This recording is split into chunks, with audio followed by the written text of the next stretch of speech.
स्वागत है दोस्तों आपका एक बार फिर अपने इस चैनल में दीपा पांडे के साथ। साथियों, ये तो हम सभी जानते हैं कि हमारे संविधान का आर्टिकल 19 हमें बोलने की स्वतंत्रता, हमें बोलने का एक मौलिक अधिकार प्रदान करता है। लेकिन हम ये भी जानते हैं कि ये अधिकार पूर्ण रूप से नहीं होता है, यानी इसके साथ रीजनेबल रेस्ट्रिक्शंस जुड़ी हुई हैं जिनका हमें ध्यान रखना होता है। यानी हम जब बोलते हैं तो हमें कुछ सावधानियां बरतनी होती है।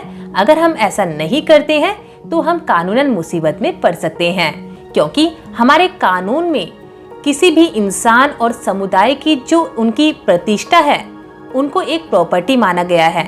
अगर हमारे बोलने से किसी की प्रतिष्ठा खराब होती है तो यहाँ पर कानूनन ये समझा जाएगा कि किसी व्यक्ति या संस्था की प्रॉपर्टी को हानि पहुंची है। तो इसके तहत सिविल और क्रिमिनल दोनों के तहत ही आप उस व्यक्ति के ऊपर कार्रवाई हो सकती है जिसने ऐसा कोई बयान दिया है, और सिविल के तहत उन्हें जुर्माना भरना पड़ सकता है और क्रिमिनल के तहत उन्हें दंड हो सकता है।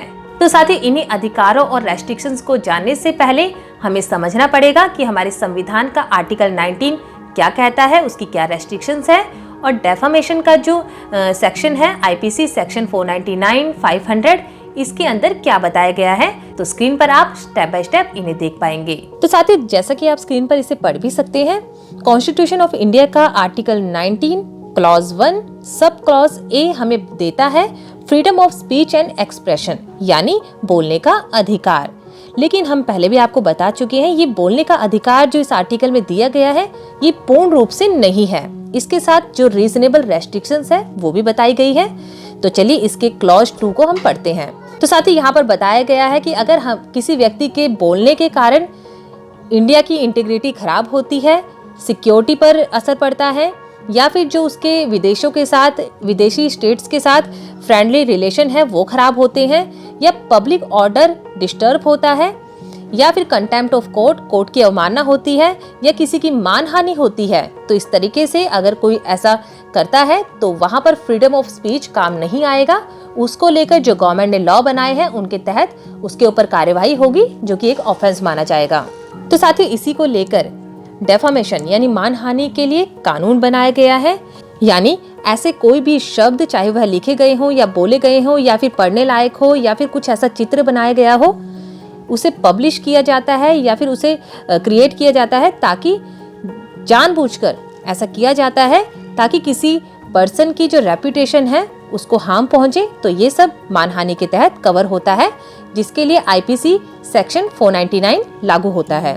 लेकिन साथियों, मानहानि की भी कुछ एक्सेप्शंस हैं, यानी कहीं कहीं मानहानि नहीं लागू होती है इन सब परिस्थितियों में भी। तो वो हम आगे डिस्कस करेंगे। तो पहले समझ लेते हैं मानहानि में क्या क्या आता है।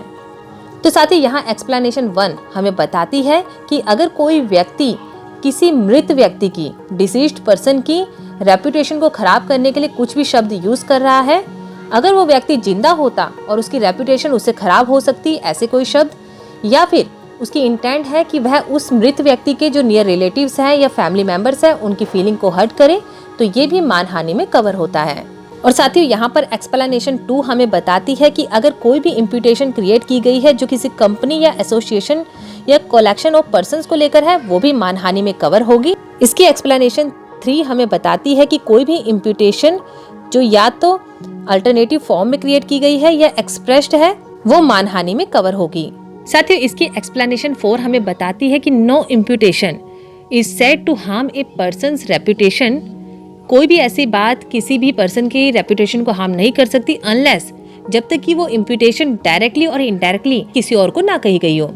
तो साथियों, अगर इसे एग्जाम्पल से समझे, मान लीजिए ए कहता है कि जेड एक ईमानदार व्यक्ति है, वो कभी भी बी की घड़ी को नहीं चुरा सकता है, और इसके पीछे ए की इंटेंशन ये है कि लोगों को बिलीव हो जाए कि जेड ने ही बी की घड़ी चुराई है। तो ये डेफामेशन कहलाएगा, मानहानि कहलाएगा, जब तक कि ये किसी भी एक्सेप्शन में फॉल ना हो, जिसके बारे में आगे हम डिस्कस करेंगे। और इसी का बी एग्जाम्पल कहता है, ए से जब पूछा गया कि बी की घड़ी किसने चुराई है, तो तब ए ने पॉइंट आउट किया जेड को, और उसके पीछे इंटेंशन थी कि लोगों को बिलीव हो जाए कि जेड ने ही बी की घड़ी चुराई है। तो ये भी मानहानि में कवर होगा। तो अगले एग्जाम्पल सी को लेकर चलते हैं। ए ने एक पिक्चर ड्रॉ की जिसमें जेड बी की घड़ी को लेकर भाग रहा है, इस पिक्चर ड्रॉ करने के पीछे भी एक ही इंटेंशन यही थी कि लोगों को यकीन हो जाए कि जेड ने ही बी की घड़ी चुराई है, तो ये भी मानहानि के अंदर आएगा। तो साथियों, इस तरीके से कुछ भी कहना, पॉइंट आउट करना या कुछ पिक्चर बनाना जिससे किसी को यकीन हो जाए कि अगले बंदे ने ही उसकी घड़ी चुराई है या कुछ भी ऐसा, ये एग्जाम्पल है सिर्फ, तो इस तरीके से करना एक मानहानि कहलाता है। लेकिन इन तरीकों में भी अगर कुछ ऐसी चीजें हैं जो इनकी एक्सेप्शंस में आती है तो वहां मानहानि का केस नहीं बनेगा। तो चलिए एक्सेप्शंस को समझते हैं। तो साथियों, इसकी एक्सेप्शन 1 बताती है कि अगर कोई भी चीज कही गई है और वो सच्ची है और उसके पीछे पब्लिक गुड यानी पब्लिक की भलाई छुपी थी, तो ऐसी चीज को पब्लिश करना भी डेफामेशन में नहीं आएगा, मानहानि में नहीं आएगा। और इसी की एक्सेप्शन 2 हमें बताती है कि ऐसा कोई भी कंडक्ट जो पब्लिक कंडक्ट है और पब्लिक सर्वेंट के द्वारा गुड फेथ में किया गया है वो भी मानहानि में नहीं आएगा। इसकी 3rd एक्सेप्शन बताती है कि अगर कोई ऐसा कंडक्ट है किसी पर्सन का जो पब्लिक क्वेश्चन को टच करता है, यानी वो पब्लिक से जुड़ा हुआ है और गुड फेथ में दिया गया है, तो वो भी मानहानि के अंदर कवर नहीं होगा। 4th एक्सेप्शंस की बात करें तो publication of reports of proceedings of court, ये भी मानहानि के अंदर कवर नहीं होगा। यानी अगर कोर्ट प्रोसीडिंग्स की कोई ट्रू रिपोर्ट पब्लिश करता है या फिर उसके रिजल्ट को पब्लिश करता है, उसकी प्रोसीडिंग्स को, तो वो भी मानहानि के अंदर कवर नहीं होगा। 5वीं एक्सेप्शंस की बात करें तो अगर कोई व्यक्ति किसी डिसाइडेड केस के, चाहे वो सिविल हो या क्रिमिनल हो, उसके मेरिट्स को पब्लिश करता है तो गुड फेथ में करता है, तो वो भी मानहानि के अंदर कवर नहीं होगा।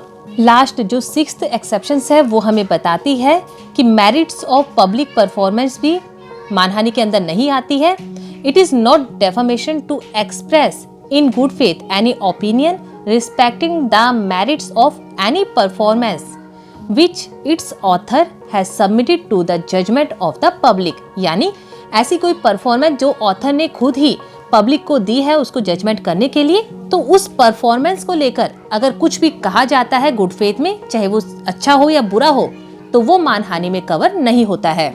एग्जाम्पल के लिए, एक पर्सन है जिसने बुक पब्लिश की है और उसे पब्लिक की जजमेंट के लिए सबमिट कर दिया है, तो उसकी जजमेंट में चाहे अच्छा हो या बुरा हो वो मानहानि में नहीं आएगा। दूसरा, ऐसे ही कोई पर्सन अगर पब्लिक में स्पीच करता है और उसे सबमिट करता है उस स्पीच को पब्लिक की जजमेंट के लिए, तो वहाँ मानहानि कवर नहीं होगी अगर उस स्पीच को लेकर कुछ भी अच्छा या बुरा कहा जाता है। तो साथियों, अब आप समझ गए होंगे कि अगर हम कोई बात कहते हैं कब वो मानहानि होती है, कब नहीं होती है। तो चलिए अब बात करते हैं मानहानि के लिए हमारे कानून में किस प्रकार की सजा का प्रावधान है।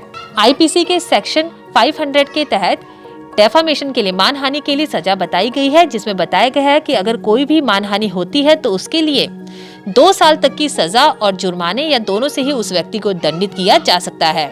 इसके अलावा आईपीसी के सेक्शन 501 में बताया गया है कि अगर कोई जानबूझकर ऐसी डेफामेटरी स्टेटमेंट को प्रिंट करता है तो उस व्यक्ति को भी जिसने उसे प्रिंट किया है उसको 2 साल तक की सजा और जुर्माना या दोनों से ही दंडित किया जा सकता है। तो साथियों, अब आप समझ ही गए होंगे कि भारत का संविधान हमें कौन सा अधिकार देता है, क्या रेस्ट्रिक्शंस दी गई हैं उसको लेकर, और अगर हम किसी की मानहानि करते हैं तो उसके लिए किस प्रकार की सजा का प्रावधान है।